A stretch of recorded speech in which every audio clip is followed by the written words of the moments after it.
అందరికీ నమస్కారము. ముందుగా మిత్రులందరికీ వసంత పంచమి శుభాకాంక్షలు. వసంత పంచమి రోజున సరస్వతి దేవిని ఆరాధించడం జరుగుతుంది.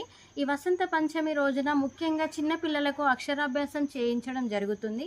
ఈ అక్షరాభ్యాసం అనేది విద్యా అభివృద్ధికి నాంది పలకాలని చెప్పి సరస్వతి దేవిని పూజిస్తూ ఈరోజు వసంత పంచమి నాడు అక్షరాభ్యాసం చేయించడం జరుగుతుంది.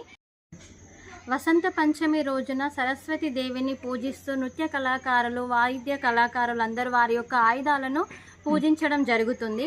మరియు విద్యార్థులు వారి యొక్క జ్ఞానాన్ని పెంపొందించుకోవడం కోసం సరస్వతి దేవిని పూజించడం జరుగుతుంది. ఈ వసంత పంచమి రోజున ఈ రోజు నుంచి ప్రకృతిలో కొన్ని కొత్త రకాల మార్పులు కనిపిస్తాయి. ఈ ప్రకృతిలో పంటలు పచ్చదనంతో నిండిపోయి రైతుల కళ్ళలో ఆనందంతో ఒక కొత్తదనం కనిపిస్తుంది. వసంత పంచమి రోజున మనము పసుపు రంగు దుస్తులను ధరించినట్లయితే ఎన్నో కొన్ని ప్రత్యేకమైన ఫలితాలను పొందవచ్చు.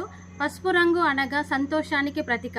మన పసుపు రంగు దుస్తులను ధరించినట్లయితే మన మనసు ఎంతో ఆనందంగా, ఉల్లాసంగా, ఉత్సాహంగా ఉంటూ మన యొక్క పనిలో అభివృద్ధిని చేసుకోవచ్చు. ఈరోజు పసుపు రంగు వస్త్రాలు ధరించి సరస్వతి దేవిని పూజించినట్లయితే మన యొక్క జ్ఞానాన్ని పెంపొందించుకొని మన యొక్క పనులను అభివృద్ధి చేసుకోవచ్చు.